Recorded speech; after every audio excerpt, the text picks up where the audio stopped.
أعوذ بالله من الشيطان الرجيم بسم الله الرحمن الرحيم إن الذين آمنوا والذين هاجروا وجاهدوا في سبيل الله أولئك يرجون رحمة الله واللہ غفور الرحیم۔ البتہ ایمان لانے والے، ہجرت کرنے والے، اللہ کی راہ میں جہاد کرنے والے ہی رحمت الہی کے امیدوار ہیں۔ اللہ تعالیٰ بہت بخشنے والا اور بہت مہربان ہے۔ صدق اللہ العظیم۔ یہ ہم نے سورہ بقرہ کی 218 آیت کی تلاوت آپ کے سامنے کی اور اس کے ترجمے کو ہم نے دیکھا۔ آج کا درس قرآن ہم اسی آیت سے شروع کریں گے، اور شروع کرنے سے پہلے اللہ کریم سے دعا گو ہے کہ اے اللہ ہمارے سینوں کو اپنے دین اسلام کے لیے کھول دے۔ رب اشرح لی صدری ویسر لی امری واحلل عقدۃ من لسانی یفقہوا قولی ربی زدنی علما ربی زدنی علما ربی زدنی علما۔ اللہم صل علی سیدنا و مولانا محمد وعلی آلہ واصحابہ وبارک وسلم۔ یہ آیت ہم نے اپنے پچھلے درس میں بھی پڑھی تھی اور آج ہم اس کو دوبارہ دیکھیں گے۔ اللہ تعالیٰ فرما رہے ہیں کہ بے شک وہ لوگ جو ایمان لے کے آئے اور جنہوں نے ہجرت کی۔ یہاں پر ایمان والوں کی کچھ خوبیاں بیان کی گئی ہیں، پھر اس کے بعد آگے یہ بتایا گیا ہے کہ وہی لوگ ہیں جو اللہ کی راہ کے امیدوار ہیں، اللہ کی رحمت کے امیدوار ہیں۔ تو اللہ کی رحمت کی امید رکھنے کے لیے کچھ نہ کچھ وصف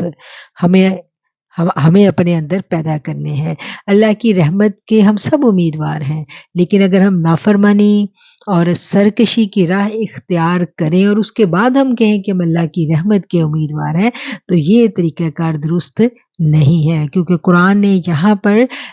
بڑا واضح انداز میں کھول کر بیان کر دیا کہ وہ لوگ جو ایمان لے کے آئے، ان الذین، کہ اس میں کوئی شک نہیں، بے شک وہ لوگ جو ایمان لے کے آئے اور وہ لوگ جنہوں نے ہجرت کی۔ اللہ کے لیے اپنا گھر بار، اپنا وطن چھوڑ کر ایک علاقے سے دوسرے علاقے میں موو ہو جانا یہ آسان کام نہیں ہوتا۔ جہاں آپ پیدا ہوئے، جس ماحول سے آپ کو محبت ہے، اس علاقے سے، اس گھر سے، ان فضاؤں سے، اس سب کو صرف اللہ کے لیے چھوڑ کر چل دینا تو یہ آسان کام نہیں ہے۔ اب دیکھ لیں کہ پہلے ایمان لائے، پھر انہوں نے ہجرت بھی کی، اور اگلی خوبی کیا ہے، اور جہاد بھی کیا فی سبیل اللہ، اللہ کی راہ میں، یعنی خالص اللہ کے لیے وہ لڑے۔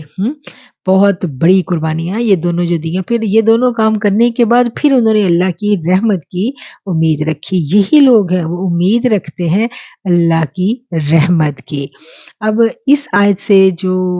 ایک ہمارے لیے ایک سبق پوشیدہ ہے اس آیت میں، وہ یہ ہے کہ نیکی کا کام کرنا، اس کے لیے جد و جہد کرنا، اس کے لیے کچھ عملی اقدام کرنا، یہ سب کچھ کرنے کے بعد پھر اللہ کی رحمت کی امید لگا کے رکھنا، یہ طریقہ جو ہے یہ قرآن کا طریقہ ہے جو قرآن نے ہمیں سکھلایا ہے۔ اپنی کسی بھی طرح کی صحیح کیے بنا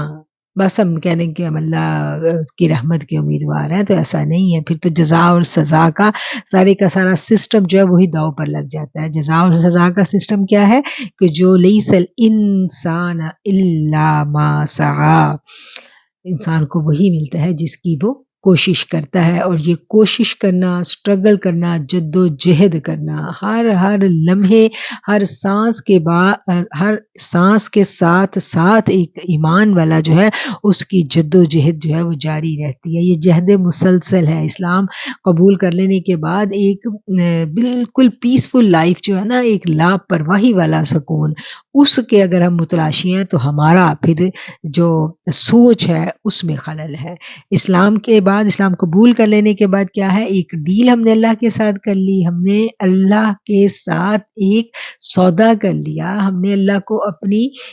جو اللہ کے ساتھ سودا کیا، اس میں کیا سودا ہے کہ اللہ کہتا ہے کہ مومنوں نے اپنے جان اور مال فروخت کر دی ہے میرے پاس جنت کے بدلے، ہم نے آخرت خرید لی اور دنیا کی زندگی فروخت کر لی۔ دنیا میں شیطان جو ہے اور ہمارا نفس جو ہے وہ ہمیں ہر لمحہ اپنی طرف راغب کرتا ہے، ہمیں راہ دکھاتا ہے کہ ہم بس اپنی خواہشات کی تکمیل کے پیچھے لگے رہیں، ہم سکون کے پیچھے رہیں، ہمیں کیا ضرورت ہے جدوجہد کرنے کی، اللہ بڑا غفور الرحیم ہے، بس کلمہ پڑھ لیا، نماز پڑھی گئی پڑھ لی، نہیں پڑھی گئی تو کوئی نہیں، اللہ معاف کرنے والا۔ ایک نماز بھی قضا ہو جائے، جان بوجھ کر ایک نماز قضا کر دینا تو اس پر کیا ہے، اس پر کفر آ جاتا ہے، اور نافرمانی چھوٹی ہو یا بڑی ہو اس کی سزا بڑی سخت ہے۔ تو ہم پے در پہ نافرمانیاں کرتے رہیں صبح سے شام تک، اور پھر رات کو ہم کہیں کہ ہم اللہ کی رحمت کے امیدوار ہیں، تو ایسا نہیں ہے۔ یہ آیت آج میں نے کہا تھوڑا سا ہم اس کو دوبارہ دیکھ لیں ڈیٹیل کے ساتھ، کیونکہ اس آیت میں ایک بڑا اہم پیغام تھا ہمارے لیے جس کو ہم نے سمجھ لینا ہے، اور اگر یہ بات ہمیں سمجھ میں آ جائے تو ہماری زندگی جو ہے نا پھر وہی والی جو بے قراری، جو امت کا درد، جو آخرت کی فکر صحابہ کرام کو لاحق تھی، اللہ کے نیک بندوں کو لاحق ہوتی ہے، پھر وہی فکر جو ہے ہمیں لگ جاتی ہے جب یہ آیات ہمیں سمجھ میں آ جاتی ہیں۔ 218 نمبر آیت ہم نے پڑھی، اب ہم پڑھیں گے 219 نمبر آیت۔ یسألونک عن الخمر والمیسر، وہ سوال کرتے ہیں آپ سے شراب اور جوئے کے بارے میں۔ قل فیہما اثم کبیر، فرما دیجئے، کہہ دیجئے کہ ان دونوں میں بڑا گناہ ہے، ومنافع للناس، اور لوگوں کے لیے کچھ فائدے بھی ہیں، وَإِثْمُهُمَا أَكْبَرُ مِن نَفْعِهِمَا، اور ان دونوں کا گناہ بڑا ہے ان دونوں کے فائدے سے۔ وَيَسْأَلُونَكَ مَاذَا يُنْفِقُونَ، اور یہ آپ سے سوال کرتے ہیں کہ کیا خرچ کریں۔ قُلِ الْعَفْوَ، کہہ دیجئے جو ضرورت سے زائد ہو، جو بچ جائے۔ كَذَلِكَ يُبَيِّنُ اللَّهُ لَكُمُ الْآيَاتِ لَعَلَّكُمْ تَتَفَكَّرُونَ، اسی طرح اللہ تعالیٰ بیان کرتا ہے، کھل کھل کر بیان کرتا ہے تمہارے لیے آیات کو تاکہ تم غور و فکر کرو۔ اب اس آیت کے دو حصے ہیں۔ پہلے حصے میں یہ ہے کہ جو صحابہ کرام سوالات کیا کرتے تھے آقا علیہ الصلوۃ والسلام سے، ان کے اس کا جو جواب ہے، پہلا سوال ہے شراب اور جوئے کے بارے میں، اور دوسرا سوال ہے اللہ کی راہ میں خرچ کرنے کے بارے میں۔ تو پہلا سوال جو ہے اس کا جو جواب ہم دیکھنے سے پہلے اس کی جو اس میں موضوع بیان کیا گیا ہے اس کو سمجھنے سے پہلے ہم اس بات پر غور کرتے ہیں کہ خمر اور میسر، شراب اور جوئے میں دو چیزیں جو ہیں وہ کوئی ایسی مشترک ہوں گی جو ان دونوں کا اکٹھے ذکر آیا ہے۔ تو ان میں جو چیزیں مشترک ہیں وہ کیا ہے کہ یہ دونوں ہی انسان کو حقیقت سے نظریں چرانے پر مجبور کر دیتی ہیں۔ شراب بھی آپ پی لیتے ہیں تو آپ کیا ہوتا ہے کہ آپ نشے میں چلے جاتے ہیں، حقیقت سے غافل ہو جاتے ہیں، اور جوا جو ہے اس میں بھی جب آپ لگ جاتے ہیں تو اس میں بھی آپ اپنی زندگی کی حقیقتوں سے فرار چاہ رہے ہوتے ہیں۔ جوئے میں کیا ہوتا ہے؟ جوئے میں یہ فرار ہوتا ہے کہ ہم بہت تھوڑی محنت کر کے بہت تھوڑے وقت میں بہت زیادہ مال حاصل کر لیں گے۔ یہ ایک عقل اور دانش مندی والی سوچ نہیں ہے، کیونکہ جب آپ بغیر محنت کے بہت تھوڑے وقت میں بہت بڑی رقم حاصل کر سکتے ہو، تو اسی طرح سے آپ اتنی ہی کم وقت میں اور کیا کہنا چاہیے لمحوں میں آپ گوا بھی دیتے ہو، یعنی جس طرح آپ بہت زیادہ ایک دم سے حاصل کرتے ہو اس طرح بہت زیادہ آپ ایک دم سے ضائع بھی کر دیتے ہو۔ تو یہ دونوں چیزیں ایسی ہیں جو انسان کی جو دانش مندی ہے، جو اس کی فہم و فراست اور عقل کا لیول ہے، یہ دونوں چیزیں اس کے خلاف ہیں، اور یہ دونوں چیزیں عرب کے اس وقت کے معاشرے کی گھٹی میں پڑی ہوئی تھی۔ یہ دونوں چیزیں عقل مند اور ایک دانش مند انسان کے لیے قابل قبول نہیں ہے، کیونکہ عقل کے ساتھ ہی زندگی گزاری جاتی ہے۔ اگر انسان اپنی عقل کے شعور کے فہم کے ساتھ رہے گا تو وہ ہر وقت ایک محتاط زندگی بسر کرے گا، اپنے کسی طرح کے بھی وہ اپنے جو جذباتی اور مالی نقصانات سے وہ بچا رہے گا، اور عقل ضائع ہو جائے انسان کی، انسان کا مال ضائع ہو جائے، کیونکہ ایک طرف تو جوئے میں 2 آدمی ہیں نا، ایک کو لمحوں میں مال مل رہا ہے اور دوسرے کا لمحوں میں ضائع بھی تو ہو رہا ہے نا، تو دونوں کو ہی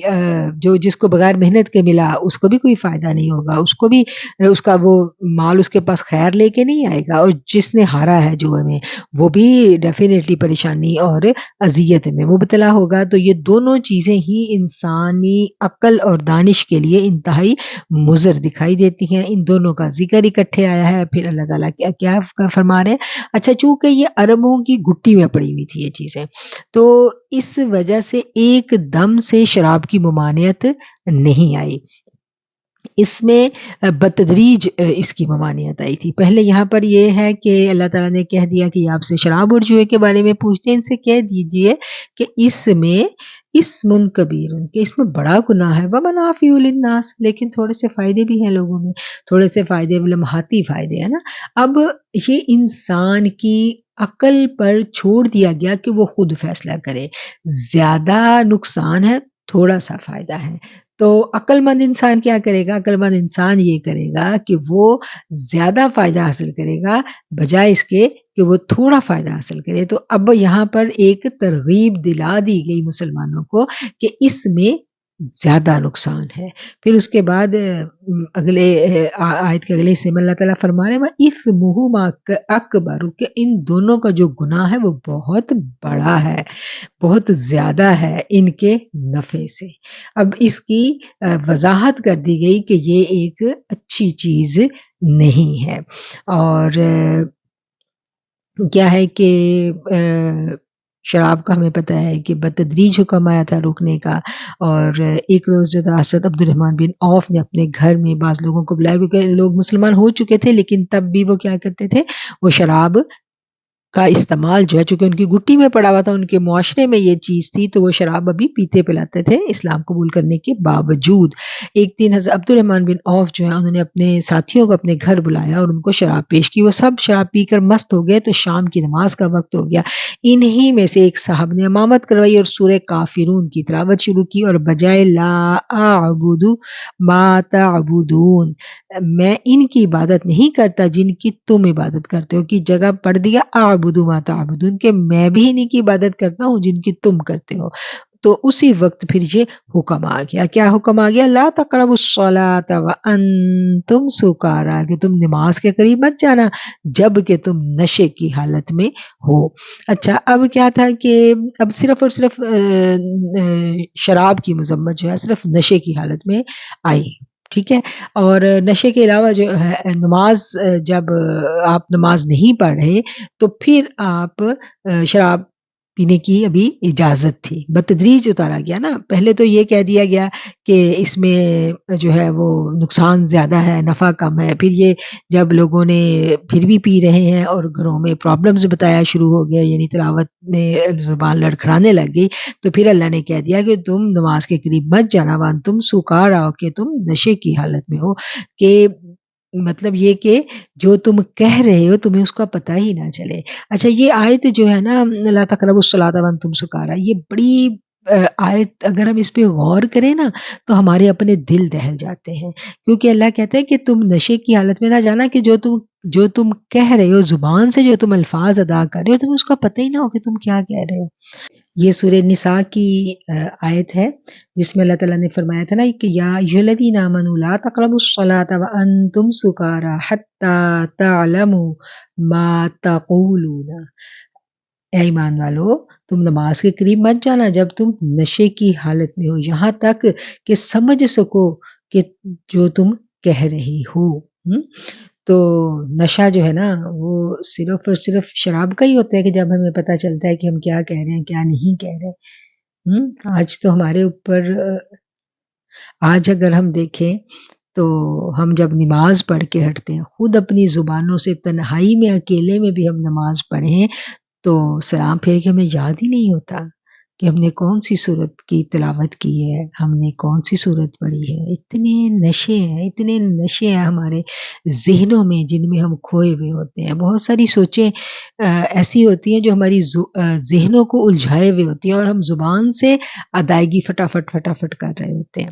اور جو لوگ الحمدللہ جنہوں نے قرآن کریم کو زیادہ یاد کیا ہوا ہے، وہ ترجمے کے ساتھ یاد کیا ہوا ہے ماشاءاللہ۔ بہت سارے لوگ ایسے ہیں، بہت ساری ہماری بہنیں ایسی ہیں جو اس پریکٹس میں ہوتی ہیں کہ چلیں جب ہم پڑھیں تلاوت کریں نماز میں قرآن کی، تو ہمارا دھیان جو ہے وہ ترجمے کی طرف ہو، تو پھر یاد رہتا ہے ہمیں۔ اگر آیات کی سمجھ آ رہی ہو نا کہ ہم نے کون سی آیت تلاوت کی ہے، اور اس کا ساتھ ساتھ ہمارے ذہن کی بیک گراؤنڈ میں ترجمہ چل رہا ہو، تو پھر ہمیں یاد رہ جاتا ہے۔ لیکن جو رٹی رٹائی نماز ہوتی ہے نا، اس میں نہیں یاد رہتا، کیونکہ وہ تو رٹی ہوئی ہوتی ہے، اور ہمارا ذہن بس قل ہو اللہ ہم نے پڑھنی ہے، یا ہم نے کوئی سی چھوٹی صورت پڑھنی ہے، ہم نے روٹین میں ہی پڑھ جانی ہے۔ بعد میں ہم سوچیں گے اچھا کون سی صورت پڑھی تھی، یاد ہی نہیں ہوگا۔ یا ہم امام کے پیچھے کھڑے ہوئے ہیں، امام صاحب جو ہیں باجماعت نماز کروا رہے ہیں، ہم اپنی سوچوں میں گم ہیں، ہم غور ہی نہیں کر رہے کہ امام صاحب کیا کہہ رہے ہیں۔ تو نماز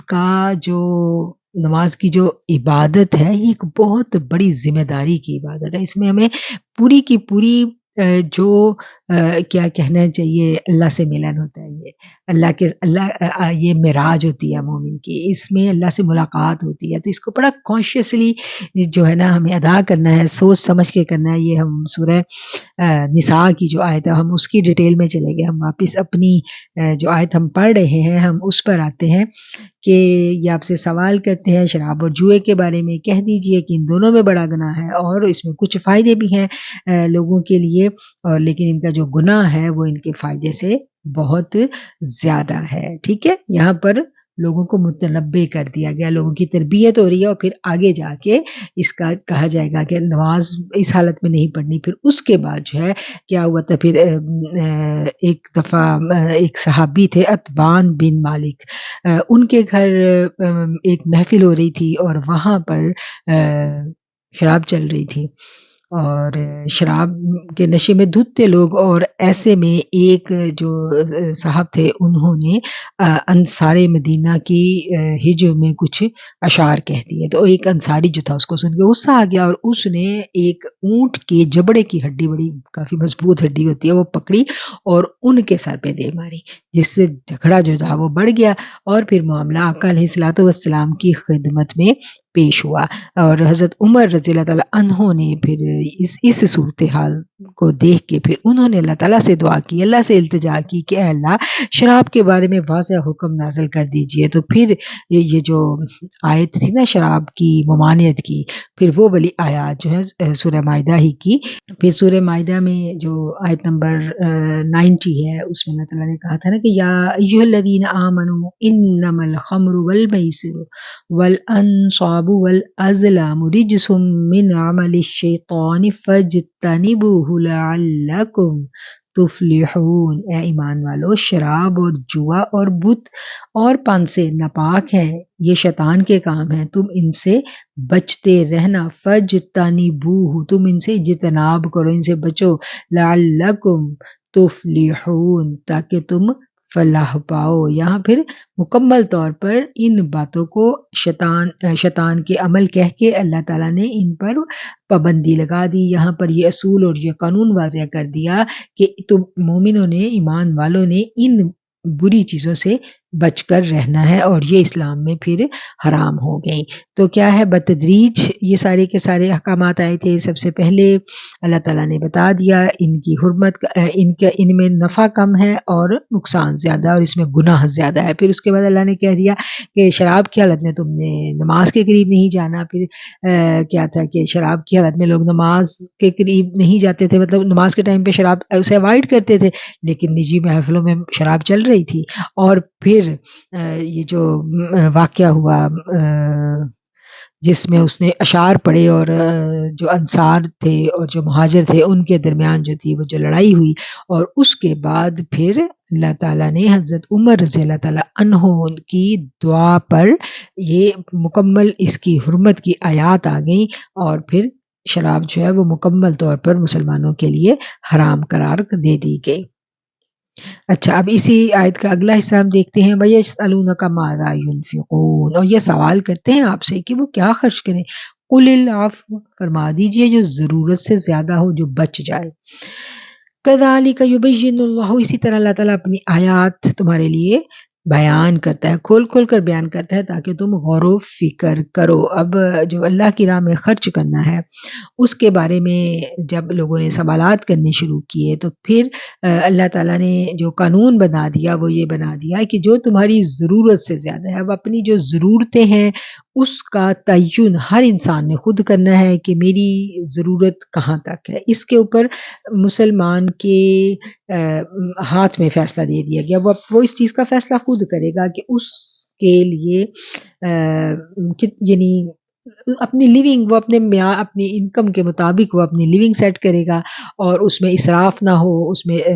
دکھلاوا نہ ہو، اس میں کسی کی دل آزاری نہ ہو، وہ اپنی جیسی چاہے اپنی آمدنی کے مطابق اپنی اچھی سی لیونگ سیٹ کر سکتا ہے۔ اچھا، پھر اس کے بعد ایک اچھی لیونگ سیٹ کرنے کے بعد بھی اگر آپ کے پاس پیسے بچ جاتے ہیں تو وہ پیسے پھر آپ اللہ کی راہ میں خرچ کریں گے۔ اچھا، یہاں پر ایک بڑی خوبصورت جو بات ہمیں سمجھ میں آتی ہے کہ جو بچت ہے، جو سیونگ ہے، اس میں سے اللہ کی راہ میں خرچ کرنا ہے، ٹھیک ہے۔ اور اس میں ہمیں جب ہم اس کی تفاسیر میں پڑھتے ہیں تو ہمیں ایسی احادیث بھی ملتی ہیں کہ جس میں آقا علیہ الصلوۃ والسلام نے منع فرمایا تھا کہ ایسے تم مت صدقہ خیرات کرو، کیونکہ جب صدقہ خیرات کرنا اور اللہ کی راہ میں خرچ کرنے کی جب آیات اتری تھی نا کہ اس کی فضیلت بیان کی گئی تھی، تو کچھ لوگوں نے جذبات میں آ کے سارا مال اللہ کی راہ میں دے دیا اور پھر خود بالکل خالی ہاتھ ہو کے تو وہ بھیک مانگنے پہ مجبور ہو گئے۔ تو اس بات پہ بھی آقا علیہ الصلوۃ والسلام نے اس بات سے بھی صحابہ کرام کو منع فرمایا، اور آپ نے کہا کہ اپنی ضرورتیں پوری کرو، اپنی بیوی بچوں پہ خرچ کرو، اور اس کے بعد جو بچ جائے، اور پھر اس وقت تک ابھی ابتدا میں ابھی زکوٰۃ جو ہے وہ فرض نہیں ہوئی تھی، زکوٰۃ جو ہے وہ فرض ہے،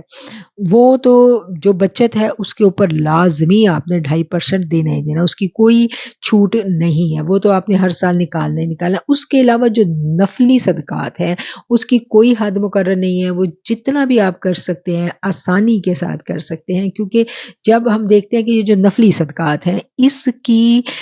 ترغیب اللہ تعالیٰ دلواتے ہیں تو اس سے اللہ پر بھروسہ بڑھتا ہے، کیونکہ جب انسان کے پاس مال آنے لگتا ہے تو پھر مال جب آتا ہے نا تو مال اپنے ساتھ اپنی محبت بھی لے کے آتا ہے۔ جو غریب بندہ ہے اس کے پاس تو پیسے ہی نہیں ہے، اس کو پیسے سے کیا محبت ہونی، تو جو امیر ہوتا ہے وہ جو اس کے پاس پیسہ آتا چلا جاتا ہے نا وہ بخیل ہوتا جاتا ہے، اور یہ یعنی انسان کی فطرت میں ہے۔ تو اس بخل کی جڑ کاٹنے کے لیے اسلام نے جو ہے وہ ترغیب دی کہ اللہ کی راہ میں خرچ کیا جائے، اور پھر نبی کریم صلی اللہ علیہ وسلم نے ہمیں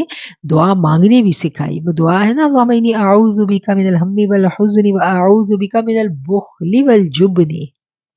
تو بخل سے اور جبن سے اللہ تعالیٰ نے ہمیں پناہ مانگنی سکھائی ہے۔ ہمارے پیارے رسول اللہ صلی اللہ علیہ وسلم نے ہمیں یہ دعا مانگنی سکھائی، اور ہمیں جب جب ہمارے پاس سیونگ بڑھنے لگے تو ہمیں یہ دعا مانگتے رہنا چاہیے کہ اللہ ہمیں بخل سے بچا لینا، بخل سے بچا لینا، کیونکہ جب ہم اللہ کی راہ میں خرچ کرتے ہیں تو سب سے اس کا جو ایک ریوارڈ ہمارے اوپر آتا ہے کہ ایک تو اللہ تعالیٰ اس کا اجر و ثواب بڑھا کے ہمیں دے گا۔ یہ بات ہمارے لیے بڑی قابل تسکین ہوتی ہے، ایک راحت ہمارے دل کو ملتی ہے کہ ہم نے اللہ کے لیے خرچ کیا ہے، یہ ہم نے اللہ کے پاس جمع کروا دیا، یہ ہمیں روز قیامت ملے گا۔ اس سے کیا ہے کہ ہمارا بھروسہ، جو ہمارا عقیدہ آخرت ہے وہ پختہ ہوتا ہے، اور ہمارا جو توکل ہے وہ دنیا میں بھی بڑھتا ہے۔ کیسے؟ ہم کہیں گے کہ ہم نے اللہ کی راہ میں دیا ہے، اور اب میرا یہ بچت میں سے میں نے اللہ کی راہ میں دیا ہے، ٹھیک ہے، تو اب اللہ مجھے دے گا، اس کا بدلہ ضرور دے گا، مجھے دنیا میں محتاج نہیں کرے گا۔ اور اللہ جو ہے وہ جو سخی ہوتا ہے، اللہ کی راہ میں خرچ کرنے والا ہوتا ہے، اللہ اس کو کبھی محتاج نہیں کرتا۔ اس دنیا میں اس کا جو گراف ہے اس کے مال و دولت کا ہمیشہ اوپر جاتا ہے، ہمیشہ۔ حضرت عثمان غنی رضی اللہ تعالیٰ عنہ کی ہم جب حیات مبارکہ کو دیکھتے ہیں، سب سے زیادہ ہم دیکھتے ہیں وہ کتنا اللہ کی راہ میں خرچ کرتے تھے، ان کو اللہ نے مال بھی بہت دیا ہوا تھا، آج دن تک ان کے نام کا بینک اکاؤنٹ ہے، اور ماشاءاللہ آج دن تک سب جانتے ہیں کہ کیسے اللہ تعالیٰ نے ان کو برکتیں ہی برکتیں عطا کی۔ تو یہ جو اللہ کی راہ میں خرچ کرنا ہے اس سے ہمیں یہ والی جو آیت ہے اس سے ہمیں 2 باتیں جو ہیں وہ سمجھ میں آ رہی ہیں۔ ایک بات تو یہ ہے کہ جو بچ گیا اس میں سے خرچ کرنا ہے، ٹھیک ہے؟ جو ہماری اپنی ضروریات سے جو بچ گیا اس میں سے اللہ کی راہ میں خرچ کرنا ہے، اور یہاں پر نفلی صدقات مراد ہیں۔ زکوٰۃ جو ہے وہ فرائض میں آتی ہے، وہ ہم نے ادا کرنی ہی کرنی ہے، ٹھیک ہے؟ وہ جو بچت ہے اس کے اوپر 2.5% اللہ نے کہہ دی، وہ ہم نے دے دی۔ اس کے علاوہ پھر بچت ہے، اس کے علاوہ پھر ہمارے پاس پیسے موجود ہیں، تو ہم اپنے رب پہ بھروسہ کرتے ہوئے اللہ کی راہ میں خرچ کریں گے، اور پھر اللہ تعالیٰ سے اس کے امید رکھیں گے، وہ ہے نا کہ جو مال ہم نے اپنے پاس، بخیل جو ہے نا وہ دوسروں کے مال کی حفاظت کرتا ہے، کیونکہ وہ مال اس نے اپنے ورثہ کے لیے چھوڑ کے جانا ہوتا ہے، اور جو سخی ہے وہ اللہ کے پاس اپنا مال جمع کروا دیتا ہے، وہ امانتیں جمع کروا دیتا ہے اللہ کے پاس جو اس کو روز محشر ملنی ہوتی ہے۔ اس دنیا میں بھی سخی لوگوں کی دعائیں لے کے جاتا ہے، اور آخرت میں بھی اس کے لیے اللہ تعالیٰ کئی گنا اجر و ثواب بڑھا کے اس کو دیتا ہے۔ پھر اللہ کی راہ میں خرچ کرنے والا جو ہوتا ہے اس کو اللہ تعالیٰ جو اس کی مصیبتیں، اس کی بلائیں جو ہیں، اس کی پریشانیاں جو ہیں وہ اللہ تعالیٰ ٹال دیتے ہیں، اس کے گھر سے وبائیں، پریشانیاں اور دکھ جو ہیں وہ دور رہتے ہیں، اور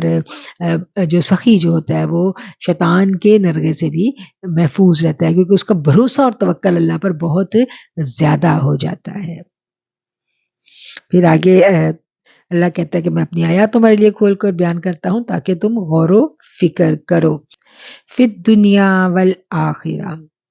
دنیا میں اور آخرت میں۔ یہ وَيَسْأَلُونَكَ عَنِ الْيَتَامَى، اور وہ سوال کرتے ہیں آپ سے یتیموں کے بارے میں۔ قل، فرما دیجئے، اصلاح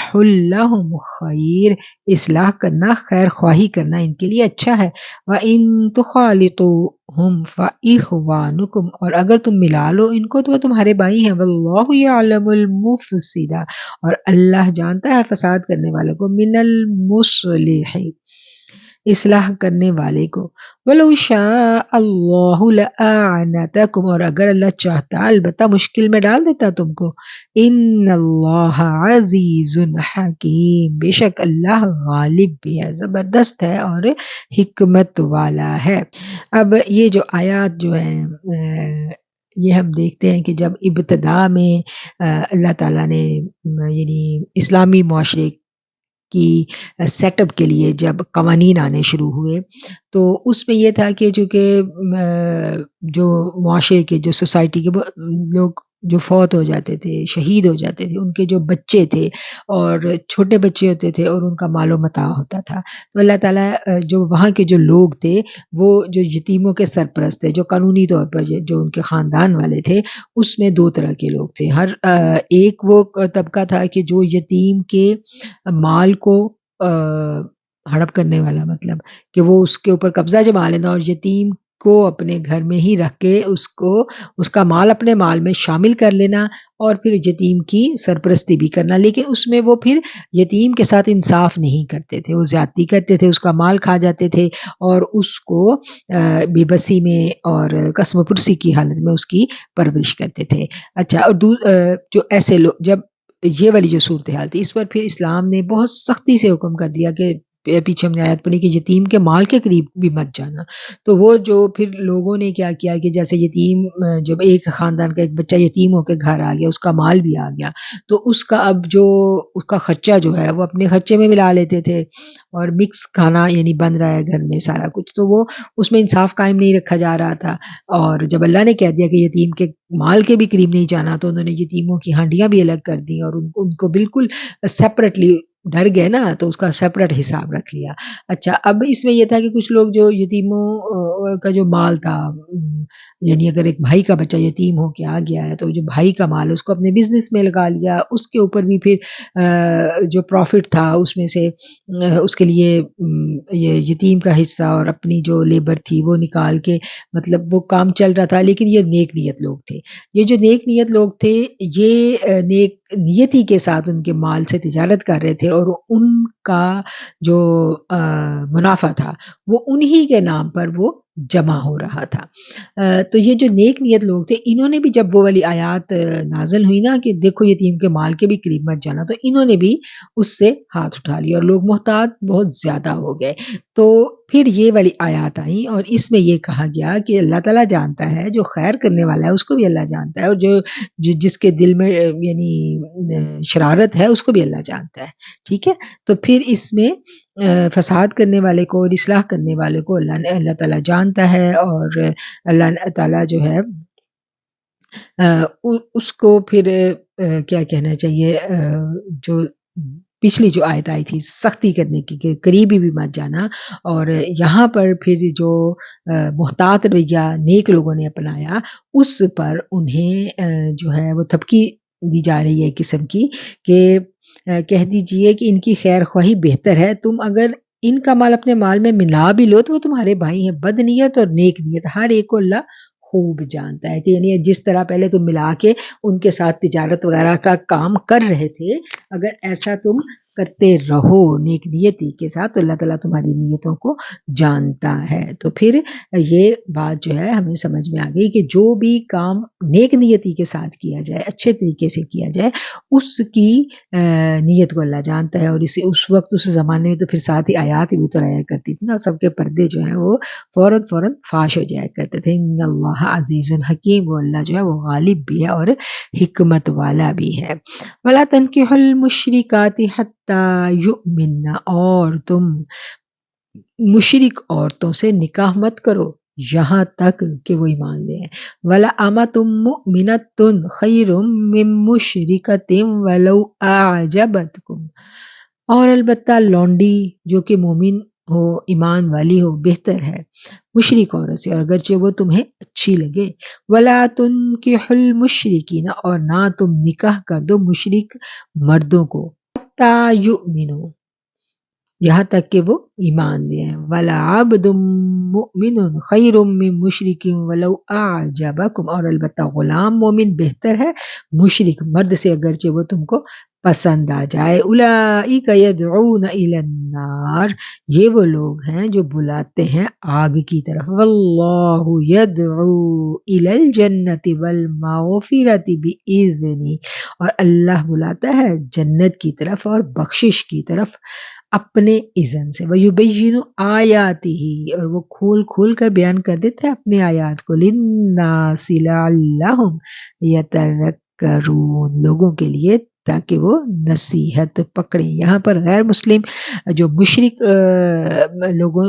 کے ساتھ شادی بیاہ جو ہے اس کے بارے میں واضح طور پر جو ہے وہ احکامات نازل ہو رہے ہیں، اور واضح طور پر بتایا جا رہا ہے کہ ان سے نکاح کرنا جائز نہیں ہے، یا مشرکین کی بات ہو رہی ہے، ٹھیک ہے۔ وَيَسْأَلُونَكَ عَنِ الْمَحِيضِ، اور وہ سوال کرتے ہیں آپ سے حیض کے بارے میں۔ قُلْ هُوَ أَذًى،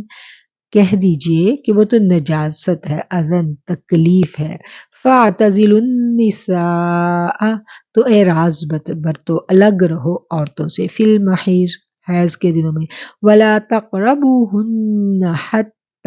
يَطْهُرْنَ، اور تم ان کے قریبی مت جانا یہاں تک کہ وہ پاک ہو جائیں۔ فَإِذَا تَطَهَّرْنَ، اور جب وہ پاک ہو جائیں، فَأْتُوهُنَّ، تو آؤ ان کے پاس، مِنْ حَيْثُ، جہاں سے امرکم اللہ، حکم دیا تم کو اللہ نے۔ ان اللہ یحب التوابین ویحب المتطہرین، اور اللہ محبت کرتا ہے توبہ کرنے والوں سے، اور وہ محبت کرتا ہے پاک رہنے والوں سے۔ یہ اتنی خوبصورت آیت ہے، اتنی ایک چھوٹی سی آیت میں اللہ تعالیٰ نے زندگی کے بہت سارے جو خوبصورت اور پوشیدہ راز ہیں وہ بڑے کیا کہنا چاہیے احسن الفاظ میں ہمیں سمجھا دیے۔ یہود جو تھے وہ ایام حیض میں عورتوں سے بالکل قطع تعلق کر لیا کرتے تھے، ان کے ساتھ اٹھنا بیٹھنا تو کجا، ان کے ساتھ کھانا پینا بھی بند کر دیا جاتا، یہاں تک کہ ان کے ہاتھ کا پکا ہوا کھانا بھی ناپاک خیال کیا جاتا تھا۔ اور مشرکین عرب کا رویہ بھی تقریباً ایسا ہی تھا، لیکن نصارہ ان دونوں میں کسی قسم کا پرہیز، ان دنوں میں کسی قسم کا پرہیز نہیں کیا کرتے تھے۔ اب یہ تیسرا جو گروہ آ گیا وہ نصارہ کا آ گیا۔ نصارہ کیا کرتے تھے؟ نصارہ بالکل ان دونوں گروہوں کے اپوزٹ تھے، وہ اس میں کسی طرح کا پرہیز نہیں کرتے تھے، یہاں تک کہ ہم بسری سے بھی باز نہ آتے۔ نبی کریم صلی اللہ علیہ وسلم سے جب اس بارے میں پوچھا گیا کہ اسلام میں اس کا کیا لاہ عمل اختیار کرنا ہے، تو اس پر یہ آیات جو ہیں وہ نازل ہوئی۔ اس میں اسلام نے انتہائی میانہ روی کے ساتھ جو ہے وہ مسلمانوں کی تربیت فرمائی اور بتا دیا کہ دیکھو یہ تو ایک نجاست ہے، یہ گندگی ہے، یہ تکلیف ہے، اس میں تم خواتین سے الگ رہو۔ ان ایام میں خواتین کے ساتھ جو ازدواجی تعلقات ہیں وہ اسلام نے منع کر دیے، قطعی طور پر منع کر دیے گئے، لیکن کیا ہے کہ ان کے ساتھ اٹھنا بیٹھنا یا ان کے ہاتھ کا کھانا پینا، اس میں کوئی ناپاکی نہیں ہے، کوئی نجاست نہیں ہے، کھانا پینا کھایا جا سکتا ہے، اکٹھے بیٹھا اٹھا جا سکتا ہے، ٹھیک ہے، اس میں گناہ نہیں ہے، لیکن ازدواجی تعلقات جو ہیں وہ اس میں اسلام نے منع کر دیا۔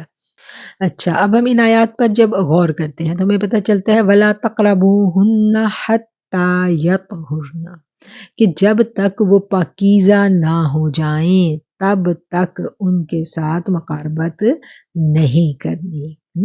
اور یہ پاکیزہ ہونا، اب یہ یہاں پر الفاظ پر ہم نے غور کرنا ہے، یہ چھوٹے چھوٹے سے مسائل ہیں جن کا ہمیں بہت اچھی طرح سے علم ہونا چاہیے کہ پاکیزگی کب ہوتی ہے۔ یہ نہیں ہے کہ جو ابھی ایام ہمارے پورے نہیں ہوئے لیکن ہمیں لگ رہا ہے کہ چلیں کچھ کام رک گیا ہے تو ہم تعلقات استوار کر سکتے ہیں، ایسا نہیں ہے۔ مکمل طور پر جو ایام طے شدہ ایام ہیں وہ گزارنے ہیں، اور اس کے بعد یا طہرنا، پاکیزگی اختیار کرنی، یعنی غسل کا پورا جو پروسیس ہے وہ ہو جائے گا، آپ نماز کے قابل ہو جاتے ہیں، پاکیزہ ہو جاتے ہیں، پاک صاف ہو جاتے ہیں جب آپ، تو آپ کو پتہ ہے کہ اب آپ نماز کے قابل ہیں، آپ نے غسل کیا، اور اس کے بعد پھر آپ جو ہے فَأْتُوهُنَّ، تو پھر تم آؤ ان کے پاس، مِنْ حَيْثُ أَمَرَكُمُ اللَّهُ، جہاں سے تمہیں اللہ نے حکم دیا ہے۔ اب اس میں بھی پھر حدود جو ہیں وہ صاف طور پر اللہ تعالیٰ نے بڑے ڈھکے چھپے انداز میں واضح کر دی کہ جدھر سے اللہ نے حکم دیا ہے ادھر سے آنا ہے۔ ان اللہ یحب التوابین، اللہ تعالیٰ محبت کرتا ہے توبہ کرنے والوں سے۔ کیا ہے کہ اب تک جن سے کوئی غلطی کوتاہی ہو چکی تھی، یعنی ان آیات کے نازل ہونے تک جو کچھ کمی کوتاہی ہو گئی، اس پر اللہ نے کیا کہا کہ توبہ کرو۔ جب توبہ کرو گے تو توبہ کرنے والے سے اللہ محبت کرے گا۔ اپنی گناہ کرنا جو ہے یہ کسی بھی انسان سے، مومن سے، مسلمان سے گناہ سرزد ہو سکتا ہے، لیکن وہ گناہ کے شر سے بچا لیا جاتا ہے۔ یہ بات ہم نے پہلے بھی سمجھی تھی، آج پھر ہم اس بات کو ریوائز کریں گے کہ گناہ کا شر یہ ہے کہ گناہ کرنے کے بعد اس گناہ پر ڈٹ جانا، یہ گناہ کا شر ہے۔ اور گناہ کے شر سے محفوظ انسان کیسے ہوتا ہے کہ وہ گناہ کرنے کے بعد فوراً توبہ کر لیتا ہے، اور توبہ پھر اس کو اللہ کا تقرب عطا کرتی ہے، پھر اللہ توبہ کرنے والے بندوں سے محبت کرنے لگتا ہے۔ وَيُحِبُّ الْمُتَطَّهِّرِينَ، اور اللہ کو پاکیزگی اختیار کرنے والے لوگ جو ہیں وہ بھی بڑے پیارے لگتے ہیں، اللہ ان سے بھی بڑی محبت کرتا ہے، کیونکہ آپ دیکھیں کہ ایک جو میاں بیوی ہیں ان کا ایک ایسا ریلیشن ہوتا ہے کہ اس میں کوئی تیسرا نہیں ہوتا، صرف اور صرف ہر طرح کی جو ان کے باہمی تعلقات میں لغزش اور کوتاہی ہو جائے اس کا گواہ صرف اللہ ہوتا ہے، اللہ کے سوا اور کوئی نہیں جانتا، اور وہ دونوں خود جان رہے ہوتے ہیں کہ ہم سے یہ کوتاہی ہو گئی، اور جب ان سے وہ کوتاہی ہو رہی ہوتی ہے اور اللہ اس سے آگاہ ہوتا ہے تو پھر کیا ہے کہ وہ اس چیز کو محسوس کر کے فوراً رجوع کریں گے، تو پھر اللہ کے محبوب بن جائیں گے، پھر اللہ ان سے محبت کرنے لگے گا۔ اللہ کو ایسے لوگ بڑے پیارے لگتے ہیں جو فوری توبہ کرنے لگتے ہیں۔ اچھا، پھر دوسری بات آ گئی وَيُحِبُّ الْمُتَطَّهِّرِينَ۔ اب دیکھیں کہ زوجین کا اس کنڈیشن میں پورے کا پورا اسلام کو فالو کرنا، مشکل ہو جاتا ہے سم ٹائم، لیکن کس لیے فالو کرنا پڑتا ہے؟ کیونکہ اللہ تعالیٰ نے کہا ہے کہ یہ اس میں پاکیزگی نہیں ہے، یہ نجاست ہے، یہ غلاظت ہے، اس سے تم نے ان حدوں کو نہیں توڑنا۔ تو پھر جب انسان جیسے روزے کی حالت میں ہے کہ سب کچھ جائز ہے، لیکن اس جائز کو روزے کی حالت میں انسان کیا کرتا ہے؟ جائز کو بھی چھوڑ دیتا ہے۔ بالکل اسی طرح میاں بیوی کے تعلقات بھی جائز ہیں، لیکن اس کو اللہ کے حکم پر اس میں بریک کرنا، یہ اللہ کو بڑا پسند آتا ہے۔ پھر اللہ کو جب بڑا پسند آتا ہے تو اللہ کہتا ہے تم نے پاکیزگی اختیار کی، تو پھر اللہ کیا ہے اس بات کا بدلہ اللہ کتنا خوبصورت دے رہا ہے کہ پھر اللہ کو ان لوگوں سے محبت ہو جاتی ہے۔ اللہ کہتا ہے کہ اللہ پسند کرتا ہے یحب التوابین، توبہ کرنے والوں سے محبت کرتا ہے، ویحب المتطہرین، اور پاکیزگی اختیار کرنے والوں سے بھی اللہ محبت کرنے لگتا ہے، کیونکہ پاکیزگی جو ہے، طہارت جو ہے، یہ انسان صرف اور صرف اپنے رب کے لیے اختیار کرتا ہے۔ نساؤکم حرث لکم، عورتیں تمہاری کھیتی ہیں، نساؤکم تمہاری عورتیں، حرث لکم کھیتی ہیں، لکم تمہارے لیے، فأتو پس آؤ، حرثکم اپنے کھیت میں، انا شئتم جس طرح تم چاہو۔ اچھا، اب اس آیت کو یہاں تک پڑھ کے اس سے بعض لوگ جو ہے وہ غلط جو طریقہ کار ہے اس پر استدلال لیتے ہیں، ٹھیک ہے؟ جو قوم لوط کا طریقہ تھا وہ کسی طرح بھی اسلام نے اپنی زوجین کی جو تعلقات ہیں اس میں اس کی اجازت نہیں ہے اور وہ حرام ہے۔ اب یہاں آیت کا اتنا حصہ پڑھ کے اس چیز پر دلالت لینا یہ جائز نہیں ہے۔ اسے آگے پڑھنا ہے ہم نے، وَقَدِّمُوا لِأَنفُسِكُمْ۔ ہم نے جب یہ پڑھا کہ عورتیں تمہاری کھیتی ہیں، تو کھیتی کا کیا کام ہے؟ کھیتی کا کام ہے فصل اگانا، اور کھیت میں انسان کیا کرتا ہے؟ بیج بوتا ہے۔ تو اس سے یہ بات بالکل واضح ہو جاتی ہے کہ جہاں سے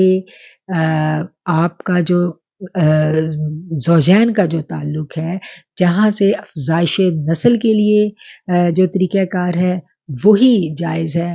اسی کی طرف یہاں پر اشارہ کیا گیا ہے۔ اس کے علاوہ کوئی اور اس آیت کی من پسند تشریح کرنا جو ہے وہ قطعاً بھی جائز نہیں ہے، ٹھیک ہے؟ اور یہاں پر جو کھیت کا بتا دیا گیا اس سے ہمیں پتہ چل گیا کہ کھیتی میں جو ہے بیج بونا اور اس سے فصل حاصل کرنا مقصود ہے۔ بے حد ڈھکے چھپے انداز میں، اشارے کنائے میں اللہ تعالیٰ نے اس چیز کو واضح کر دیا۔ وَلَا تَجْعَلُوا اللَّهَ عُرْضَةً لِأَيْمَانِكُمْ أَن تَبَرُّوا وَتَتَّقُوا وَتُصْلِحُوا بَيْنَ النَّاسِ وَاللَّهُ سَمِيعٌ عَلِيمٌ۔ اور تم مت بناؤ اللہ کو عُرْضَةً لِأَيْمَانِكُمْ، نشانہ یا ہدف اپنی قسموں کا، کہ نیکی اللہ تعالیٰ کو اپنی قسموں کا نشانہ اس طرح سے نہ بناؤ کہ بھلائی اور پرہیزگاری اور لوگوں کے درمیان کی اصلاح کو چھوڑ بیٹھو، اور اللہ تعالیٰ سننے والا اور جاننے والا ہے۔ اچھا، عربوں کے یہاں یہ بڑا رواج تھا، وہ قسمیں بڑی کھایا کرتے تھے، اور قسمیں کھاتے تھے اس میں سم ٹائم وہ کیا کرتے تھے کہ نیکی کے کاموں پر بھی قسم کھا لیتے تھے۔ جیسے کہ ہم دیکھتے ہیں کہ ایک دفعہ حضرت جو ابو بکر صدیق ہیں، حضرت سیدنا ابو بکر صدیق جو تھے وہ اپنے ایک غریب رشتہ دار کی مدد کیا کرتے تھے، فائنینشیل ہیلپ کرتے تھے اس کی، اور پھر جب اس نے تہمت لگائی حضرت عائشہ رضی اللہ تعالیٰ عنہ پر، جب تہمت لگی تو وہ شخص بھی اس میں پیش تھا، تو آپ کو بڑا دل دکھا آپ کا، اور آپ نے پھر دکھ سے قسم کھا لی کہ میں آئندہ اس کی مدد نہیں کروں گا۔ تو پھر اللہ تعالیٰ کی آیات اتر آئی تھی، تو اللہ نے کہا کہ جو نیکی کا کام تم نے کرنا ہے اس پر قسم نہیں کھانی، اور اگر جو کھا لی ہے اس کا پھر کفارہ ادا کرو، اور نیکی جو ہے وہ اللہ کے لیے کی جاتی ہے۔ اگر کوئی نیکی کے بدلے ہم بندے سے تو امید نہیں رکھ سکتے نا۔ پھر حضرت جب اللہ تعالیٰ کے احکامات اترے تھے تو پھر سیدنا ابوبکر صدیق نے دوبارہ سے اس کی جو آنت تھی وہ شروع کر دی تھی۔ اسی طرح لوگ قسمیں کھا لیا کرتے تھے کہ ہم اپنی بیویوں کے پاس نہیں جائیں گے۔ اچھا، اس کو ایلا کہا جاتا تھا کہ ایلا کر لیا، اب ایلا کر لیا کہ ہم نے اتنے مہینے اپنی بیوی کے پاس نہیں جانا۔ اب تعلقات ختم، اب نہ اس کو طلاق دی ہے، نہ ڈائیورس ہے، نہ اس کی کوئی عورت کی زندگی رہ گئی، نہ وہ آگے شادی کر سکتی ہے، نہ وہ پچھلے خامن کی ہے۔ اب وہ تو قسم کھائے بیٹھا ہے، مطلب طلاق بھی نہیں ہے اور جو ازدواجی زندگی ہے وہ بھی نہیں ہے، تو وہ بھی عورت ایک تکلیف میں مبتلا ہوتی تھی، اور بس اس کے علاوہ اور بھی جیسے بہت چھوٹی چھوٹی باتوں میں بھی ہم دیکھتے ہیں کہ لوگ قسم کھا لیتے ہیں نیکی کے کاموں میں، جیسے اگر آپ کسی کی مدد کرتے ہو، سپوز آپ کسی کی صلح کرواتے ہو، تو وہ آپ کی بات نہیں مانتا، تو آپ کہتے ہو دیکھو اگر تم نے میری بات نہ مانی، صلح نہ کی، تو میں زندگی بھر تم لوگوں سے بات ہی نہیں کروں گا، میں قسم کھاتا ہوں۔ ایسی ایسی قسمیں بھی ہوتی ہیں، لو قسمیں، بالکل فضول قسمیں جن کی کوئی بیس ہی نہیں ہے، اور ان قسموں کے کھانے سے کیا ہے کہ نیکی کے کام سے بھی انسان رک جاتا ہے، تو اللہ تعالیٰ نے نیکی کے کاموں پر قسمیں کھانے سے منع کیا۔ پھر اللہ تعالیٰ نے کہا کہ جو اس طرح کی قسمیں کھائیں جو نیکی کے کاموں پر ہیں، یعنی وہ جائز کام نہیں ہے، اور اس پر قسم کھا لی اور پھر اس کے بعد نیکی کا کام کرنے سے ہی رک گیا کہ اب میں نے تو قسم کھائی بھی، میں تو اب کر نہیں سکتا نیکی کا کام، تو اس کے اوپر پھر اللہ تعالیٰ نے پورا وہ سورہ مائدہ میں آگے آیات اتاری تھی کہ اس میں قسم کا کفارہ ادا کرو اور اپنے نیکی کے کام جو ہے وہ جاری و ساری رکھو۔ اور ان آیات میں اسی جو وہاں کا ایک غلط رواج تھا اس کی جانب اشارہ کر دیا گیا، اور اللہ تعالیٰ کو اپنی قسموں کا نشانہ مت بناؤ، بھلائی اور پرہیزگاری اور لوگوں کے درمیان کی اصلاح کو چھوڑ بیٹھو، کہ نیکی کے کاموں میں قطعاً کوئی قسم کھانے کی اجازت نہیں ہے، اور اللہ تعالیٰ سننے والا اور جاننے والا ہے۔ لا یؤاخذکم اللہ باللغو فی ایمانکم ولکن یؤاخذکم بما کسبت قلوبکم واللہ غفور حلیم۔ اللہ تعالیٰ تمہیں تمہاری ان قسموں پر نہیں پکڑے گا جو پختہ نہ ہو، یعنی جو عادتاً وہ لوگ کھا لیتے تھے نا، واللہ واللہ ہر بات پہ، ابھی بھی آپ نے دیکھا نا وہ کرتے ہیں، تو اللہ نے کہا کہ یہ جو اس طرح کی ہے نا اس کے اوپر پکڑ نہیں ہے۔ لا یؤاخذکم اللہ باللغو فی ایمانکم، یعنی جو لغو تمہاری قسمیں ان پر تمہاری پکڑ نہیں ہے، ولکن یؤاخذکم، لیکن مواخذہ کرے گا وہ تمہارا، بما کسبت قلوبکم، جن پر تم نے دلوں سے ارادہ کیا، جو تمہارے دلوں کا فعل ہے، یعنی پوری شعوری طور پر سمجھداری کے ساتھ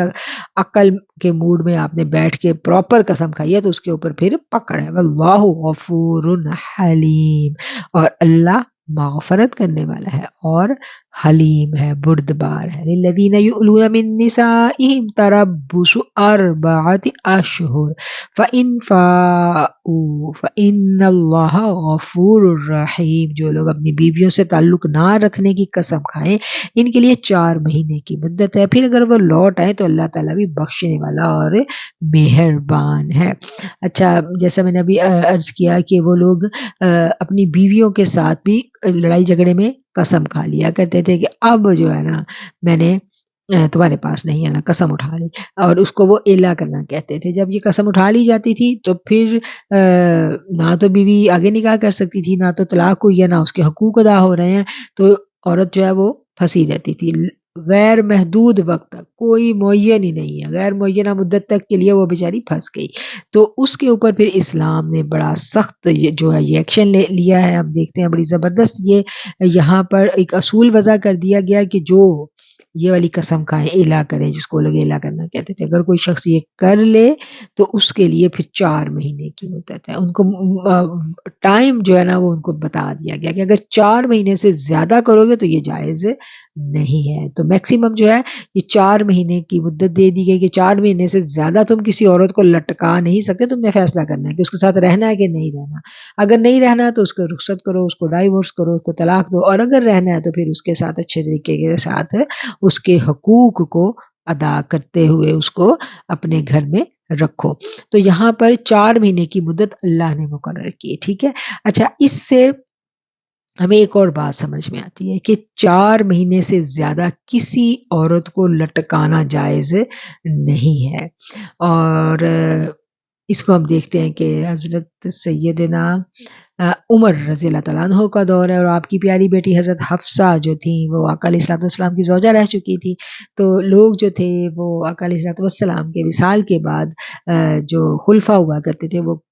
اہم امور کے قوانین کو مرتب کرنے کے لیے وہ آپ کی ازدواج کے پاس آیا کرتے تھے مشورہ کرنے کے لیے کہ انہوں نے آقا کے ساتھ زیادہ ٹائم گزارا ہے، خاص طور پر آئلی معاملات میں۔ تو حضرت سیدنا عمر فاروق کا دور ہے اور لوگ جو ہیں وہ دور دراز جہاد کے لیے جایا کرتے تھے،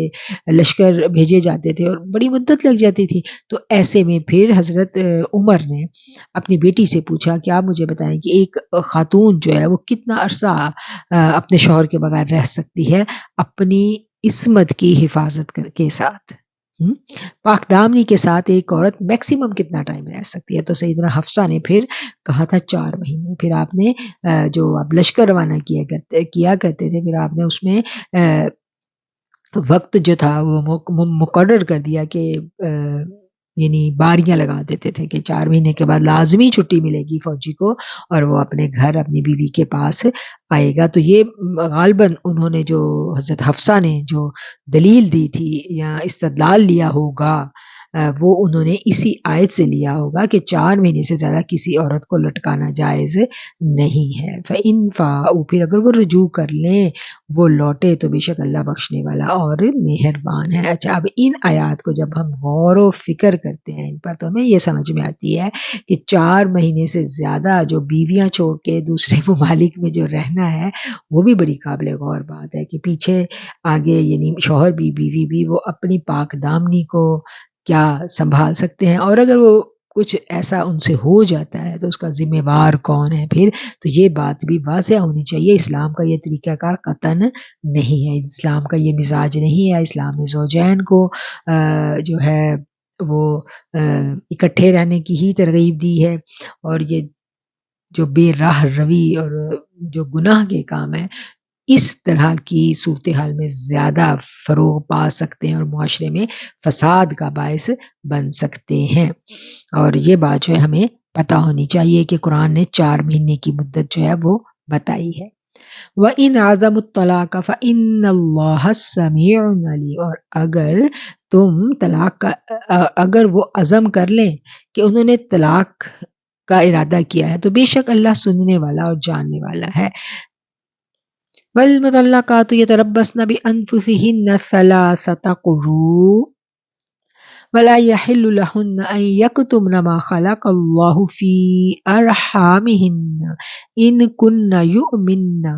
بِاللَّهِ وَالْيَوْمِ الْآخِرِ وَبُعُولَتُهُنَّ أَحَقُّ بِرَدِّهِنَّ فِي ذَلِكَ إِنْ أَرَادُوا إِصْلَاحًا وَلَهُنَّ مِثْلُ الَّذِي عَلَيْهِنَّ بِالْمَعْرُوفِ وَلِلرِّجَالِ عَلَيْهِنَّ الدَّرَجَةُ وَاللَّهُ عَزِيزٌ حَكِيمٌ۔ طلاق والی عورتیں اپنے آپ کو 3 حیض تک روکے رکھیں، انہیں حلال نہیں ہے کہ اللہ نے ان کے رحم میں جو پیدا کیا ہوا ہے اس کو چھپائیں۔ اگر انہیں اللہ تعالیٰ پر اور قیامت کے دن پر ایمان ہو، ان کے خاوند اس مدت میں انہیں لوٹا لینے کے پورے حقدار ہیں اگر ان کا ارادہ اصلاح کا ہو، اور عورتوں کے بھی ویسے ہی حق ہیں جیسے ان پر مردوں کے ہیں، اچھائی کے ساتھ۔ ہاں، مردوں کو عورتوں پر فضیلت ہے اور اللہ تعالیٰ غالب اور حکمت والا ہے۔ اب یہاں پر جو طلاق کی عدت جو ہے اس کا حکم بتایا جا رہا ہے کہ جب طلاق دے دی جائے تو پھر جو ثلاثہ قروء 3 حیض جو ہے اس کو اس مدت کو گزارنا ہے، اور اس مدت تک عورت جو ہے وہ اگلا نکاح نہیں کر سکتی، اور اس مدت تک اس کو عدت کے جو احکامات ہیں ان کو فالو کرنا ہے، اور عدت کے احکامات آگے آئیں گے، اس کو ہم پڑھیں گے ڈیٹیل کے ساتھ، اور اس کو فالو کرتے ہوئے اس کو وہ ٹائم پیریڈ گزارنا ہے۔ جب وہ ٹائم پورا ہو جائے تو پھر وہ آگے نکاح کر سکتی ہے۔ عدت کے دوران عدت نکاح کرنا جائز نہیں ہے، حلال نہیں ہے۔ ان دا مین وائل اگر اس کو پتہ چلتا ہے کہ اس کو حمل ٹھہر چکا ہے تو یہ بھی اس عورت کے لیے جائز نہیں ہے کہ وہ اس بات کو چھپائے۔ اور جب جو اسلام نے طلاق کا جو صحیح طریقہ بتایا ہے اس کے مطابق جو طلاق ہے وہ میں یہاں پر ایک دفعہ بتا دیتی ہوں کہ ایک دم سے 3 طلاقیں دینا جو ہے یہ اسلامی طریقہ نہیں ہے۔ ہر ایک طلاق دی جائے، پھر اس کے بعد 1 مہینے کا انتظار کیا جائے۔ اگر اس 1 مہینے میں زوجین جو ہیں وہ یہ سمجھتے ہیں کہ ہم سے غلطی ہو گئی اور وہ آپس میں صلح کر لیں تو پھر وہ رجوع کر سکتے ہیں۔ اسی طرح ہر ایک ایک مہینے کے بعد جو ہے ایک ایک طلاق دی جائے، اور پھر اس کے بعد جب 3 ماہ کے دوران بالکل رجوع نہیں کیا اور طلاقیں جو ہے تینوں طلاقیں جو ہے وہ مکمل ہو گئی، تو پھر طلاق یعنی ویلڈ ہو گئی، اور اس کے بعد پھر وہ عورت جو ہے وہ اپنی عدت کے ایام کو پورا کرنے کے بعد اپنا نکاح جو ہے وہ کہیں اور کر سکتی ہے۔ اور اللہ تعالیٰ نے یہ بھی کہہ دیا کہ اگر اس کے کچھ اس کے اللہ تعالیٰ نے کچھ اس کو حمل جو ہے وہ ٹھہر چکا ہے، تو اس عورت کے لیے جائز نہیں ہے کہ وہ اس چیز کو چھپائے، کیونکہ اسلام جو ہے اس میں جو نسب ہے اس کے اوپر بڑا پہرا ہے کہ جس کی اولاد ہے، جس باپ کی اولاد ہے، وہ اسی کے نام کے ساتھ جو ہے اس کو ہوگی۔ ایسا نہیں ہے کہ نسب کی اوپر اسلام کہیں بھی ہمیں دیکھتے ہیں کہ نسب کے معاملے کے بڑے سخت قوانین اسلام نے وضع کیے ہیں کہ جس کی اولاد ہے اس کو پتہ ہونا چاہیے کہ یہ اسی کی اولاد ہے۔ اور عورتوں کے بھی ویسے ہی حق ہیں جیسے ان پر مردوں کے ہیں، اچھائی کے ساتھ، بالمعروف، احسن طریقے سے، کہ یعنی یہ ایسا نہیں ہے کہ ایک بندے کو اگر اللہ تعالیٰ نے قوام بنا دیا ہے تو سارے کا سارا حق اسی کا ہے، نہیں ہے۔ جو اس کے حق ہے، اسی طرح اللہ تعالیٰ نے مردوں کو حق دیے ہیں، ان کو ذمہ داریاں دی ہیں، بالکل اسی طرح عورتوں کے بھی جو دائرہ ہے وہ اللہ تعالیٰ نے وضع کر دیا، انہیں بھی اپنے دائرے کے اندر رہتے ہوئے اپنے ذمہ داریوں کو ادا کرنا ہے۔ دونوں کے اوپر جو اللہ تعالیٰ نے ذمہ داریاں ڈالی ہیں انہوں نے اللہ کے احکامات کے مطابق لے کر کے چلنا ہے۔ جو عورت کے اوپر ہے اس نے اس کو فالو کرنا ہے، جو اس کے احکامات ہے اس کے لیے کیا ہے کہ وہ اپنے آپ کو روک کے رکھے گی، اپنی عدت کے ایام میں اپنی آبرو کی حفاظت کرے گی، اور اپنے پیٹ میں جو اس کے اللہ تعالیٰ نے پیدا کیا اس کو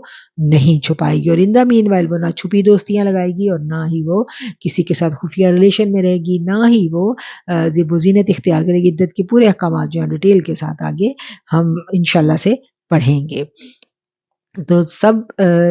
کے اوپر اللہ تعالیٰ نے اپنی اپنی ذمہ داری دی بھی ہے، مردوں پر اپنی ہے اور عورتوں پر اپنی ہے۔ وَلِلرِّجَالِ عَلَيْهِنَّ دَرَجَةٌ، اور ہاں مردوں کو عورتوں پر فضیلت ہے کچھ معاملات میں، جیسے ہم دیکھتے ہیں کہ جب اسلام میں مرد اور عورت جو ہیں ان کے نیکی کے اعمال، ان کے جو عبادات، گناہ ثواب، وہ سب اللہ کے ہاں ایکول ہے، لیکن کیا ہے کہ درجہ جو ہے وہ مرد کو اللہ تعالیٰ نے زیادہ دیا، اس کے اوپر ذمہ داری زیادہ ڈالی گئی ہے۔ اور کیونکہ ہم دیکھیں کہ دو لوگ بھی ہوں تو اسلام کا مزاج یہ ہے کہ وہ دو لوگ بھی اکٹھے سفر کریں تو ایک کو اپنا امیر مقرر کریں۔ بادشاہ ہمیشہ ایک ہی ہوتا ہے، ورنہ سلطنت نہیں چل سکتی۔ اگر دونوں کے ایکول حقوق آ جائیں گے بالکل برابر ہر معاملے میں، تو پھر گھر کی سلطنت چل نہیں سکے گی۔ ایک کو اللہ نے فوقیت دے دی، ایک کو اللہ نے قوام بنا دیا، اس کو ذمہ داری زیادہ ادا کر دے، اس کے ذمہ زیادہ ذمہ داری ڈال دی گئی، ٹھیک ہے۔ اور جتنی ذمہ داری جس پر ڈالی گئی وہ اپنی ذمہ داری کا اللہ کے ہاں جواب دہ ہے۔ کوئی جان کسی دوسری جان کا بوجھ نہیں اٹھائے گی، ہر فرد اپنے گناہوں کا اللہ کے پاس، اپنے اعمال کا انفرادی طور پر اللہ کے ہاں جواب دہ ہے۔ اور اللہ جو ہے واللہ عزیز حکیم، اور اللہ غالب ہے اور حکمت والا ہے۔ صدق اللہ العظیم۔ ان آیات کے ساتھ ہم اپنا آج کا درس قرآن ختم کرتے ہیں۔ بے شک اللہ غالب بھی ہے اور حکمت والا بھی ہے۔ جتنے قوانین اللہ تعالیٰ نے انسانوں کے لیے بنائے ہیں ان سب میں بے پناہ حکمتیں پوشیدہ ہیں۔ جو ہم ان آیات پر غور و فکر کرتے جائیں گے ہمیں حکمتوں کے نت نئے جوہر جو ہے وہ دکھائی دیتے چلے جائیں گے۔ وآخر دعوانا ان الحمد للہ رب العالمین۔